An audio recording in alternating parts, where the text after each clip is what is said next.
আসসালামু আলাইকুম। বিশ্ব কাঁপানো খবর জানাচ্ছি আমি মেহজাবিন ইসলাম। আপনি দেখছেন বিশ্বপ্রবাহ। ইরানের ক্ষেপণাস্ত্র কর্মসূচি নিয়ে উদ্বেগ। তেহরানে একাই হামলা চালানোর চূড়ান্ত ঘোষণা দিল ইসরায়েল।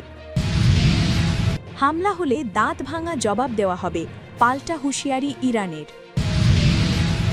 ইসরায়েলের শীর্ষ নেতৃত্বে তীব্র ফাটল, চাপে নেতানিয়াহু। ইসরায়েলি দখলদারিত্ব বজায় থাকলে অস্ত্র সমর্পণ করবে না হামাস। রাশিয়া ইউক্রেন যুদ্ধ জুনের মধ্যে শেষ চায় যুক্তরাষ্ট্র, মন্তব্য জেলেনস্কির।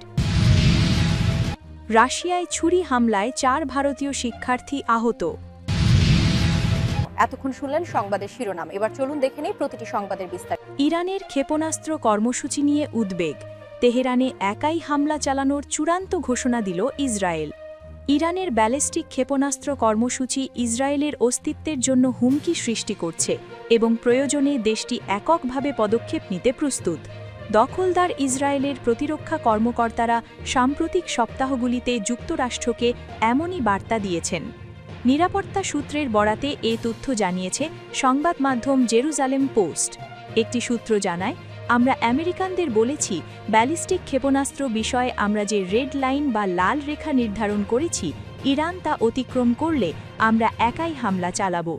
সূত্রটি আরও যোগ করে, ইসরায়েলের মূল্যায়নে ইরান এখনও সেই সীমা অতিক্রম করেনি, কিন্তু দেশটির ভেতরে চলমান অগ্রগতি নিবিড়ভাবে পর্যবেক্ষণ করা হচ্ছে। সূত্রগুলো আরও জানায়, মার্কিন কর্মকর্তাদের সঙ্গে একাধিক উচ্চ পর্যায়ের বৈঠকে ইরানের ক্ষেপণাস্ত্র কক্ষমতা এবং এর উৎপাদন অবকাঠামোর অংশবিশেষ ধ্বংস করার পরিকল্পনার কথা জানিয়েছে ইসরায়েল। একজন ইসরায়েলি প্রতিরক্ষা কর্মকর্তা বলেছেন, বর্তমান পরিস্থিতি ইরানের ক্ষেপণাস্ত্র অবকাঠামোর উপর বড় ধরনের আঘাত হানার এবং ইসরায়েল ও প্রতিবেশী দেশগুলির প্রতি হুমকি কমানোর একটি ঐতিহাসিক সুযোগ। একজন সামরিক কর্মকর্তা মনে করেন, তিনি হয়তো কয়েকটি লক্ষ্যবস্তুতে হামলা চালিয়ে বিজয় ঘোষণা করবেন এবং তারপর পরিণতি সামলানোর দায় ইসরায়েলের উপর ছেড়ে দেবেন, যেমনটা হুথিদের ক্ষেত্রে হয়েছে। ইরানে আংশিক হামলা মূল হুমকি দূর করতে পারবে না বলেও মনে করেন তিনি। হামলা হলে দাঁত ভাঙা জবাব দেওয়া হবে, পাল্টা হুঁশিয়ারি ইরানের। সার্বভৌমত্ব টিকিয়ে রাখতে যে কোনো ধরনের হামলা মোকাবেলায় সশস্ত্র বাহিনী সতর্ক অবস্থায় রয়েছে বলে হুঁশিয়ার দিয়েছেন ইরানের বিমান বাহিনীর প্রধান ব্রিগেডিয়ার জেনারেল বাহমান বেহমারদ। তিনি বলেছেন, সশস্ত্র বাহিনী হুমকি অনুযায়ী অগ্রসর হচ্ছে এবং হামলা হলে দাঁত ভাঙা জবাব দেওয়া হবে। রবিবার 8 ফেব্রুয়ারি জাতীয় সেনাবাহিনীর বিমান বাহিনী দিবস উপলক্ষে কমান্ডারদের এক সমাবেশে ভাষণকালে বেহমারদ বিমান বাহিনীর মৌলিক রূপান্তরের পথে এগিয়ে চলেছে বলে জানান। ব্রিগেডিয়ার জেনারেল বলেন, মাতৃভূমি, পরিবারকে রক্ষা করা এবং শত্রুর হুমকির বিরুদ্ধে দাঁড়াতে ইরানিদের একটি যৌথ কর্তব্য। তিনি আরও বলেন, সশস্ত্র বাহিনীর সর্বাধিনায়কের ইচ্ছা অনুযায়ী বিমান বাহিনীর আধুনিকীকরণ এবং রূপান্তরের প্রক্রিয়ায় গবেষণা ও জ্ঞানভিত্তিক কেন্দ্রগুলো সহ অন্যান্য সংস্থার সঙ্গে কার্যকরভাবে সমন্বয় করছে। গত বছরের জুনে ইসরায়েলের সঙ্গে যুদ্ধের প্রসঙ্গ টেনে তিনি বলেন, শত্রুদের আক্রমণে বিচলিত না হয়ে বিমান বাহিনী 12 দিনের আরোপিত যুদ্ধে ঝাঁকুনিমূলক অভিযান, বিমান প্রহরী এবং মানবহীন আক্রান্তক অভিযান পরিচালনা করেছে। তিনি যে কোনো স্তরের হুমকি মোকাবিলায় ইসলামী ইরানি সশস্ত্র বাহিনীর অটল এবং সিদ্ধান্তমূলক ইচ্ছাশক্তির উপর জোর দেন। ইসরায়েলের শীর্ষ নেতৃত্বে তীব্র ফাটল, চাপে নেতানিয়াহু। ইসরায়েলের সাবেক মন্ত্রী ও সামরিক কমান্ডারদের পক্ষ থেকে প্রধানমন্ত্রী বেঞ্জামিন নেতানিয়াহুর বিরুদ্ধে সমালোচনামূলক বক্তব্য আসার পর তেল আবিবে গভীর রাজনৈতিক ও নিরাপত্তাগত বিভাজন প্রকাশ পেয়েছে। এই মতবিরোধ গাজা যুদ্ধ পরিচালনার ধরন থেকে শুরু করে 2023 সালের 7 অক্টোবরের ব্যর্থতার দায় এড়িয়ে চলার প্রচেষ্টাকেও অন্তর্ভুক্ত করেছে। গাজা উপত্যকার বিরুদ্ধে জহিবাদী ইসরায়েলের বিধ্বংসী যুদ্ধ শুরুর 2 বছরেরও বেশি সময় পর দেশটির রাজনৈতিক ও সামরিক কাঠামোর ভেতরে নেতানিয়াহু বিরুদ্ধে নতুন করে সমালোচনার ঢেউ উঠেছে। সাবেক যুদ্ধ বিষয়ক মন্ত্রী, বিরোধী দলের নেতা এবং ইসরায়েলি সেনাবাহিনীর সাবেক কমান্ডাররা প্রধানমন্ত্রীর বয়ান রিজেক্ট করে তাকে মিথ্যাবাদী আখ্যা দিয়েছেন। নিরাপত্তা ব্যর্থতা ঢাকতে গোপন নথির রাজনৈতিক অপব্যবহারেরও অভিযোগ আনেন তারা। নেতানিয়াহু মিথ্যা বলছেন, ইসরায়েলের সাবেক যুদ্ধ বিষয়ক মন্ত্রী ইয়োভাভ গালান্ট দেশটির গণমাধ্যমে দেওয়া এক স্পষ্ট সাক্ষাৎকারে বেঞ্জামিন নেতানিয়াহুকে মিথ্যাবাদী আখ্যা দেন। তিনি বলেন, দায়িত্ব এড়াতে প্রধানমন্ত্রী 2023 সালের 7 অক্টোবরের হামলা নিয়ে একটি ভুয়া বর্ণনা তৈরি করেন।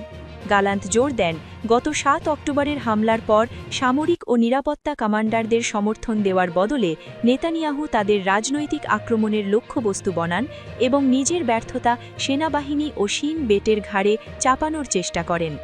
ইয়ার লাপিদ ও বিরোধী শিবিরের অভিযোগ। ইসরায়েলের বিরোধী দল নেতা ইয়ার লাপিদ প্রধানমন্ত্রীর পক্ষ থেকে মহা হিসাবরক্ষকের পাঠানো 55 পৃষ্ঠার নথির প্রতিক্রিয়ায় নেতানিয়াহুর বিরুদ্ধে 7 অক্টোবরের আগে পাওয়া গোয়েন্দা সতর্কতাগুলি ইচ্ছাকৃতভাবে বাদ দেওয়ার অভিযোগ তোলেন।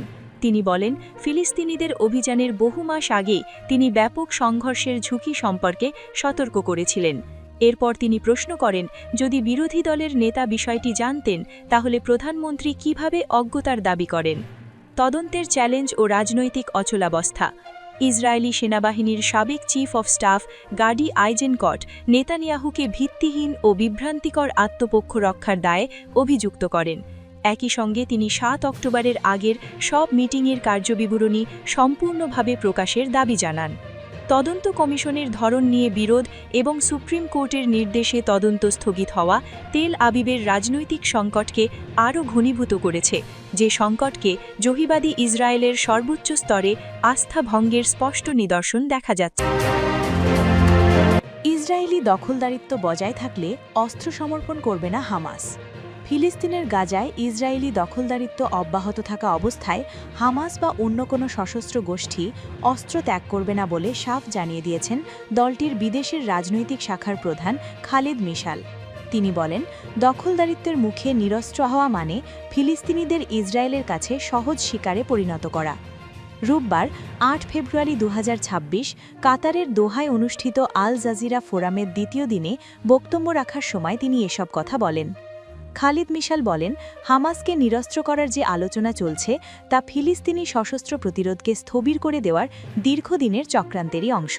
তিনি জোর দিয়ে বলেন, যতক্ষণ দখলদারিত্ব বজায় আছে ততক্ষণ নিরস্ত্রীকরণের কথা বলা মানে আমাদের জনগণকে ইসরায়েলের সামনে বলির পাঠা বানানো, যারা সব ধরনের আধুনিক আন্তর্জাতিক অস্ত্রে সজ্জিত। যুক্তরাষ্ট্রের প্রেসিডেন্ট ডোনাল্ড ট্রাম্প সম্প্রতি হামাসকে সম্পূর্ণ নিরস্ত্রীকরণের আহ্বান জানিয়েছেন এবং তা না করলে কঠোর পরিণতির হুমকি দিয়েছেন।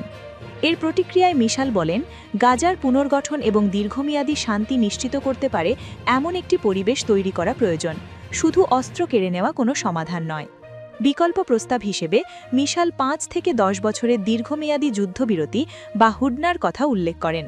তিনি জানান, কাতার, তুরস্ক ও মিশরের মতো মধ্যস্থতাকারীদের মাধ্যমে এই দৃষ্টিভঙ্গি ইতিমধ্যে জানানো হয়েছে। তার মতে, মধ্যস্থতাকারী দেশগুলি এই যুদ্ধবিরতি বা অস্ত্রের ব্যবহার না করার ক্ষেত্রে গ্যারান্টি বা নিশ্চয়তা প্রদানকারী হতে পারে। বক্তব্যে তিনি ফিলিস্তিন রাষ্ট্রকে স্বীকৃতি দেওয়া 159টি দেশকে স্বাগত জানালেও তাকে অপ্রতুল বলে অভিহিত করেন।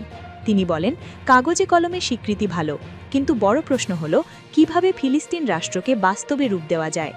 খালিদ মিশাল মুসলিম ও আরব বিশ্বকে রক্ষণাত্মক নীতি পরিহার করে কূটনৈতিকভাবে আক্রমণাত্মক হওয়ার আহ্বান জানান। তিনি ইসরায়েলকে একটি বিচ্ছিন্ন রাষ্ট্র হিসেবে চিহ্নিত করে দক্ষিণ আফ্রিকার বর্ণবাদী শাসনের মতো আন্তর্জাতিকভাবে এর বৈধতা পুরোপুরি নস্যাৎ করার ওপর জোর দেন। রাশিয়া ইউক্রেন যুদ্ধ জুনের মধ্যে শেষ চায় যুক্তরাষ্ট্র। জেলেনস্কি। ইউক্রেনের প্রেসিডেন্ট ভলোদিমির জেলেনস্কি বলেছেন, যুক্তরাষ্ট্র চাইছে রাশিয়ার সঙ্গে যুদ্ধ জুনের মধ্যেই শেষ হোক। তিনি আরও বলেন, আগামী সপ্তাহে আলোচনার জন্য উভয় পক্ষকে যুক্তরাষ্ট্রে আমন্ত্রণ জানানো হয়েছে। শনিবার ব্রিটিশ বার্তা সংস্থার প্রতিবেদনে এ তথ্য জানা গেছে। ইউক্রেনের প্রেসিডেন্ট বলেন, আমেরিকা প্রথমবারের মতো প্রস্তাব করেছে যে 2টি আলোচনাকারী দল ইউক্রেন এবং রাশিয়া 1 সপ্তাহের মধ্যে যুক্তরাষ্ট্রের সম্ভবত মায়ামিতে বৈঠকে বসবে। আমরা আমাদের অংশগ্রহণ নিশ্চিত করেছি। প্রতিবেদনে বলা হয়, ওয়াশিংটন বা মস্কো কোনো পক্ষ থেকেই তাৎক্ষণিক মন্তব্য পাওয়া যায়নি। তবে যুক্তরাষ্ট্রের প্রেসিডেন্ট ডোনাল্ড ট্রাম্প দায়িত্ব গ্রহণের পর থেকে 1 বছরেরও বেশি সময় ধরে এই যুদ্ধের অবসান ঘটানোর জন্য চাপ দিয়ে আসছেন। এদিকে রাশিয়া ইউক্রেনের জ্বালানি কাঠামোর ওপর হামলা চালিয়ে যাচ্ছে, যার ফলে তীব্র শীতের মধ্যে ব্যাপক বিদ্যুৎ বিচ্ছিন্নতার ঘটনা বাড়ছে। জেলেনস্কি বলেন, আলোচনায় প্রথমবারের মতো নেতাদের মধ্যে একটি ত্রিপাক্ষিক বৈঠকের সম্ভাবনা নিয়ে কথা হয়েছে। তবে তিনি সতর্ক করে বলেন, এর জন্য প্রস্তুতিমূলক কিছু বিষয় প্রয়োজন। কোনো সময়সীমা নির্ধারণ করা হয়েছে কিনা এমন প্রশ্নের উত্তরে জেলেনস্কি বলেন, আমেরিকানরা বলছে তারা জুনের মধ্যেই সবকিছু করতে চায়। তিনি আরও যোগ করে বলেন, কেন এই গ্রীষ্মের আগেই ওয়াশিংটনের আভ্যন্তরীণ বিষয়গুলি এতে প্রভাব ফেলবে। রাশিয়ায় ছুরি হামলায় 4 ভারতীয় শিক্ষার্থী আহত। রাশিয়ার বাশকর্তস্থান অঞ্চলের একটি মেডিকেল বিশ্ববিদ্যালয়ে ছুরি হামলার ঘটনা ঘটেছে। এতে অন্তত 4 ভারতীয় শিক্ষার্থী আহত হয়েছেন। রুশ তদন্তকারী কর্মকর্তারা ওই তথ্য জানিয়েছেন। এক বিবৃতিতে ভারতীয় দূতাবাস বলেছে, রাশিয়ার উফা শহরে একটি দুর্ভাগ্যজনক হামলার ঘটনা ঘটেছে। এতে 4 ভারতীয় শিক্ষার্থী সহ কয়েকজন আহত হয়েছেন। রুশ তদন্তকারী কর্মকর্তারা বলেছেন, একটি 15 বছর বয়সী কিশোর ছুরি নিয়ে ওই বিশ্ববিদ্যালয়ের শিক্ষার্থীদের ওপর হামলা চালিয়েছে। তদন্তকারীরা বলেছেন, মস্কো থেকে প্রায় 1100 কিলোমিটার পূর্বের উফা শহরের একটি ছাত্রাবাসে ওই হামলার ঘটনা ঘটেছে। এতে কিছু শিক্ষার্থী ও পুলিশ সদস্য আহত হয়েছেন। রাশিয়ার তদন্ত কমিটি বলেছে, দায়িত্বে অবহেলার অভিযোগে অফিসারদের বিরুদ্ধে একটি ফৌজদারি মামলা দায়ের করা হয়েছে। সংশ্লিষ্ট কর্মকর্তারা শিক্ষার্থীর একজনের আচরণগত সমস্যা সম্পর্কে জানলেও আগাম প্রতিরোধমূলক ব্যবস্থা না নেওয়ায় তাদের বিরুদ্ধে ওই মামলা করেছে পুলিশ।